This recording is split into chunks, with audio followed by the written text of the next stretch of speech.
Som sånn, har du vært på teater i Oslo, eller så spør de hva jeg driver med, eller et eller annet sånt nå, så sier de, ja, nei, jeg jobber i Oslo. Å, der har jeg vært, ja. På det andre teateret. Ja, det er teatersjef der. Er du teatersjef der? Åh! Første gang jeg var der, så var jeg helt sånn, går dette an? Har folk laget et sånt teater? Uten at jeg prøver å være kokett, altså. Så må jeg være ærlig og si at det er ikke så innmari vanskelig å drive et teater.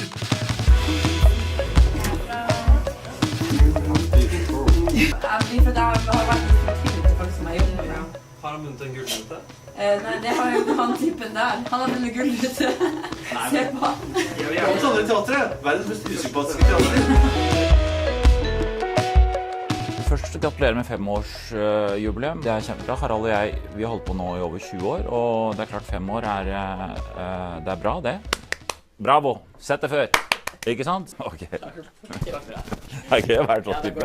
Hvorfor det andre teateret skiller seg ut fra det andre teateret i Norge? Hva som skiller seg ut? Hva gjør da? Vi fra mitt ståsted, Nei, det er jo ja, hva skal man si da? Hvor skal jeg begynne? Jeg synes ikke det skiller seg spesielt. Det er ikke noe særlig nytt i det de gjør. Jo, selvfølgelig. Av og til så kan jeg bli liksom skjermert, særlig fordi jeg har sett det før, og tenker tilbake på ting vi har gjort da. Særlig improvisasjonen som Harald og jeg i stor grad begynte med sånn boka mi for eksempel. Og da var det veldig ren improvisasjon da. Og det var nytt, så jeg synes nok ikke dessverre det er så mye nytt da, det de gjør. Det er det samme om igjen. Nei, altså det som gjør at dette skiller seg ut, er jo tenker jeg først og fremst det åpenbare at det drives mye på frivillig arbeid. Som jeg tror bidrar til at det ligger liksom et hjerte veldig i det mer enn at man gjør det for penger. Det er ingen som tjener noe særlig penger her. Det blir en helt annen måte å jobbe på når du kommer et sted som du har lyst til å lære ting, du har lyst til å bidra, i stedet for å komme et sted for å tjene penger og være der. Det gjelder jo da først og fremst de frivillige, men altså resten av huset begynte jo der. Frivillige har jo vel 30-50 innom i løpet av en sesong eller sånn. Så er det jo ingen andre teater i Norge som fokuserer bare på improvisert teater. Jeg trodde ikke at det var mulig å drive et teater bare med det. For meg vil det være sånn der, vi skal starte en komiklubb, det skal bare være ordspill. Altså, du må satse på mer enn det. Og jeg tenkte at impro hver jævla dag, det går ikke. Jeg mener jo ikke at alt teater skal være improvisert. Det vil jo her antageligvis bli veldig kjedelig å se alt improvisert, men jeg tror nok at improvisert teater nettopp gir en veldig klar opplevelse av det umiddelbare her og nå. Og det tror jeg er grunnen til at folk har lyst til å være på teater. Det er at det skjer nå, liksom. Some of the most important thing if you work with impro is that you have to be good. You have to have a talent and you have to use your talent. And I think the impro impro people at your theater, they are good.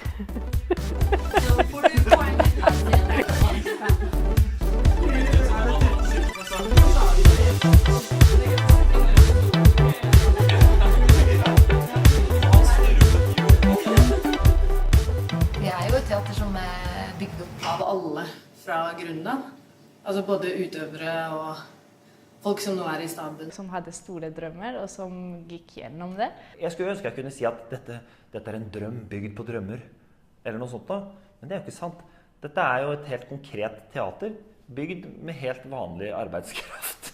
Mitt første minne fra det teateret her var da jeg kom inn døra og så inn i storesalen, og det var bare et stort hull av stein. Den sommeren så har jeg masse bilder av med skuespillere som har vernehjelm for sikkert første og siste gang i sitt liv, som står og setter opp gipsplater. Og mala og lakka og beisa og stifta og snekkert og teipa. Og naboen kom med en skjenk som ble billettluka. Når vi begynte her, så nå har vi mye høyere husleie, for nå har vi mange flere lokaler. Men jeg tror vi begynte med en 75 000 i måneden eller sånt nå. Ofte klart, det høres det høres jo helt koko ut. Det mye penger. Men så må du da finne ut av, ok, hvor mange tusen kroner det per dag? Så hvor mange forestillinger må vi ha, hvor mange billetter må vi selge per dag? Og så må vi jobbe da for å få solgt så mange billetter hver dag. Og det høres helt idiot ut å selge popcorn for å starte et teater, men det var faktisk vår første investering. Og per dags så det faktisk altså en investering som betaler nesten en måneds husleie her. Bare popcornsalg. I tillegg til at det lukter godt. Og får det til å føles ut som folk mer på tivoli enn på teater. Hvilket alltid bra. Tivoli trumfer alltid teater. Nesten.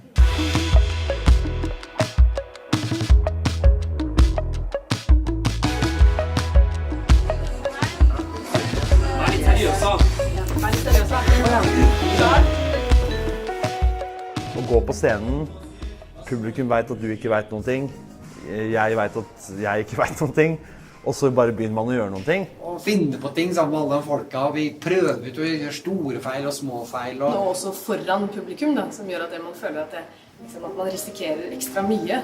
Og det tror jeg appellerer til folk. De blir veldig sånn, wow, de visste ikke hva de skulle gjøre, og så kom dette, liksom. Når det liksom litt bra, så blir det sånn, what? Mindblown. Det jo litt sleipt også, fordi da vil jo publikum deg vel. Når du kommer ut og bare, aner ikke hva som skal skje, og så blir folk sånn her, håper det går bra. Og så liksom tryner du, og da, hvis du bare da kommer med, ja, det så ler folk. Heldigvis så har han de sprødigste hendene. Alle kan gå inn i den salen der inne, uansett samfunnslag, uansett alder, uansett hva som helst, fordi det så lite pretensiøst. Og det billig å se en forestilling. Det jo samme som kino, liksom. Så tror jeg kanskje det at de fleste har behov for å komme seg ut av sofaen og føle at man gjør noe også sammen med andre, og så ler man sammen. Og så føles det sosialt selv man kanskje ikke kjenner noen andre. Man kan komme alene med å føle at man sammen med noen.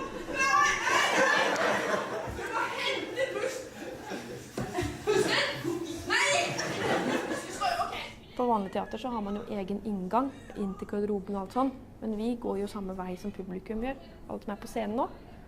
Så da går man gjennom her, og så kommer vi ut hit når vi ferdig. Så her kan man liksom stå her og hei, og så med noen tid sånn, det var gøy, og lalalala. Hallo. Hei. Kommer det flere? Hei sånn. Hallo. Hei. We have to enter and exit through the audience up here, which is great. That's another thing that makes it different for our theater, is that the actors are part of the public after the show. They don't run off to their limos. Det skal ikke være skummelt å gå bort til noen av oss som på scenen og si tusen takk for forestillingen. For første så jo vi såpass egoistiske mennesker at først elsker vi det. Men samtidig så tror jeg vi, det en måte å sikre oss kanskje at publikum kommer tilbake. For hvis de føler at de kanskje får et eierskap i stedet, eller de føler at her ble jeg tatt godt vare på, så kommer de kanskje tilbake. Sånn som jeg har vært og sett en forestilling på norsk teater for eksempel, kjempebra. For man går inn et sted, ser noe, går ut, og så har man liksom ingenting med de på scenen å gjøre. Mens her så det helt umulig på en måte å ikke bli kjent med oss, og for oss nesten umulig å ikke bli kjent med dem. Så vi blir på en måte venner. Jeg tror alle som sitter i publikum har lyst til å være en gjeng med de på scenen, rett og slett. Du også da, kanskje? Ja, absolutt jeg.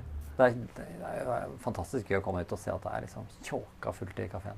Vi har jo ikke tall på hvor mange mennesker som vi har møtt her i kaféen etter forestilling, og folk som sier liksom, jeg har aldri vært på teater før, og dette så morsomt. Og så liker vi å tro at vi da kan prøve å lure dem til å se mer teater, ikke bare her da, men liksom kanskje generelt. En gang etter vi hadde spilt en forestilling her, så kommer det en jente bort til meg som var kanskje 20 eller 21 etterpå, og bare takket for forestillingen, og så sa hun, jeg har aldri lest Ibsen i mitt liv, har aldri vært interessert i å gjøre det, men etter jeg så det her, så skal jeg gå rett hjem og lese Ibsen.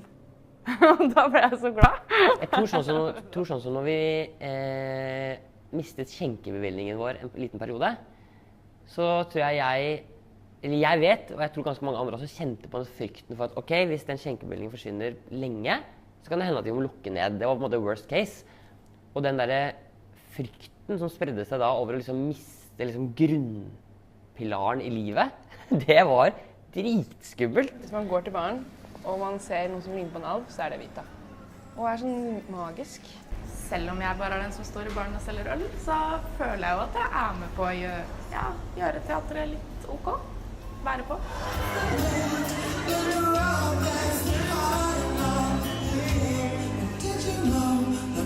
De som jobber her har det veldig gøy, de som jobber frivillig, de som står i baren, alle har en veldig forkjærlighet for det plassen her.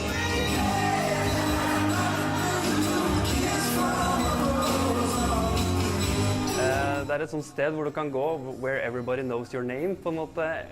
Ja, ikke everybody selvfølgelig, men alle som er her, altså gjengen, ensemble, vi skal bruke sånn fint ord, så det er jo... Så ved siden av å være arbeidsplassen min, så er det et sted hvor noen av de flinkeste, kuleste folka innenfor kulturfeltet er samlet. Så det er både et sted jeg er veldig glad i og veldig stolt av, egentlig. Jeg synes vi får til mye som jeg synes det er viktig at man får til innenfor kulturfeltet. Altså det er litt som, jeg føler meg kanskje litt som han der, en sånn liten meksikansk kid som kommer til New York og ikke har så mye venner og sånn, og kanskje jeg bor på barnehjem, og plutselig så kommer Crips and the Bloods bort og sier sånn, «Halla, vil du være med?» Så det andre teateret er på en måte mitt Bloods, eller Crips. Jeg er ikke helt god på gjeng, hva de heter for noe. Jeg tror det å sitte og le sammen, det er... Det tenker jeg liksom... Det er den perfekte vare vi sitter på. Den kommer alltid til å være attråverdig, liksom. Folk har alltid lyst til å oppleve det. Å, fy fader, så gøy det er. Det er så gøy.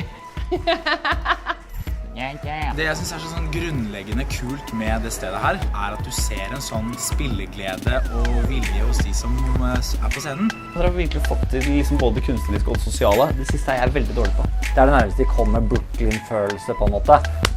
Bravo, sett det før. Ikke sant?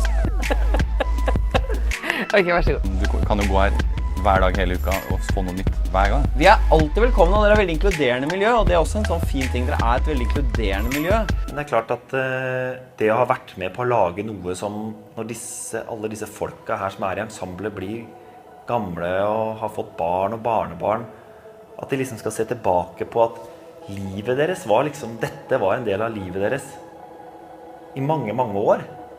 At man får være med på å lage noe som gjør noens liv til noe. Det synes jeg er helt... Ja, det synes jeg er morsomt.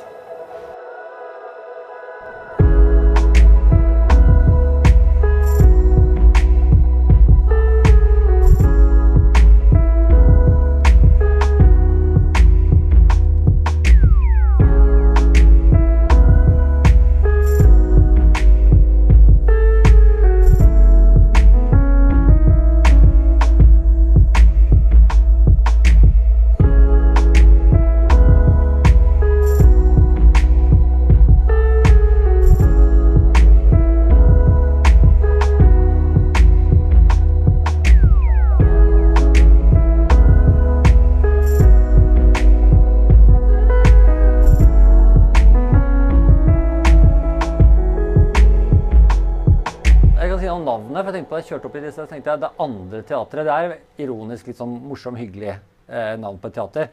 Men det er også, samtidig så er det litt sånn pretensiøst på en måte. Det er sånn, dette er det andre teatret, vi kommer til å få flere. Her er dette andre, det er bare starten liksom.